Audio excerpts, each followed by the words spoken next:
สถานทูตญี่ปุ่นประจำลาวได้จัดกิจกรรมให้บรรดาสื่อมวลชนลาวเยี่ยมยามบรรดาโครงการของรัฐบาลญี่ปุ่นในขณะการร่วมมือทางด้านเศรษฐกิจอยู่นครหลวงพิจันทร์ในโอกาสของการเฉลิมฉลองวันสร้างตั้งสายผูกพันการทูตระหว่างลาวญี่ปุ่นครบรอบ 70 ปีกิจกรรมครั้งนี้จัดขึ้นให้สื่อมวลชนลาวไปเยี่ยมยามบรรดาโครงการอยู่นครหลวงเวียงจันทร์นำโดยท่านโทซิบิจิโกกะเลขาเอกหัวหน้าแผนกเศรษฐกิจและการร่วมมือท่านนางโยชิฮาชิอาสุกะหัวหน้าแผนกวัฒนธรรมสถานทูตญี่ปุ่นประจำลาวโอกาสนี้สื่อมวลชนลาวได้ไปเยี่ยมยามบรรดาโครงการที่รัฐบาลญี่ปุ่นให้การช่วยเหลือลาวเป็นต้นโครงการปรับปรุงน้ำประปาอยู่ศูนย์บำบัดน้ำจินายโมสมาคมแม่หญิงพิการอยู่บ้านดงโพสีเมืองหาดไซฟองซึ่งมีเป้าหมายยุทธศาสตร์เพื่อเป็นกระบอกเสียงให้กับแม่หญิงพิการส่งเสริมความก้าวหน้าทางด้านเศรษฐกิจของแม่หญิงพิการจากนั้นได้ไปเยี่ยมยามห้องหมอเศรษฐาธิราชสถาบันพัฒนาทรัพยากรมนุษย์ลาวญี่ปุ่นและเยี่ยมยามมอเบอรี่เมแบงค์แกลเลอรี่ห้องวางแสดงขายผลิตภัณฑ์ลาวอยู่บ้านโพนต้องเมืองจันทบุรีเป็นโครงการที่จะตั้งปฏิบัติอยู่นครหลวงเวียงจันทร์และแต่ละโครงการจะมีเซียวซานและอาสาสมัครขององค์การร่วมมือสากลลาวญี่ปุ่นมาประจำการอยู่แต่ละโครงการ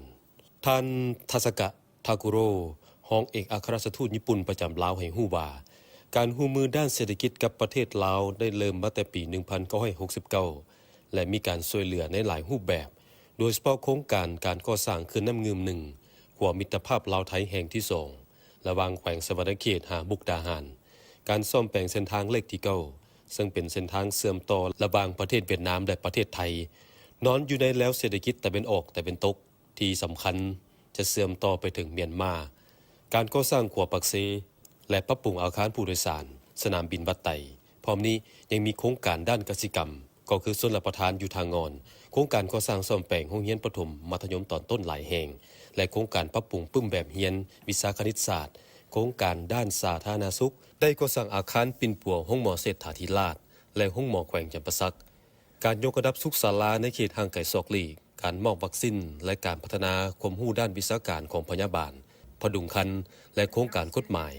เช่นการปรับปรุงประมวลกฎหมายแพ่งพร้อมนี้ยังมีการช่วยเหลือด้านเก็บกู้ระเบิดบ่ทันแตกที่นอนอยู่ในเป้าหมายที่ 18 ของการพัฒนาที่ยืนยงของประเทศลาวการร่วมมือด้านไฟฟ้าคมนาคมต่างๆการช่วยเหลือจากประเทศญี่ปุ่นมีลักษณะเฉพาะคือเน้นหนักในเวียกงานการพัฒนาทรัพยากรมนุษย์โดยเฉพาะประเทศญี่ปุ่นแม้นมีการส่งเซียวซานและอาสาสมัครใจกามาประจำการอยู่ห้องการองค์การต่างๆของรัฐบาลลาวเป็นระยะยาว 1-2 ปี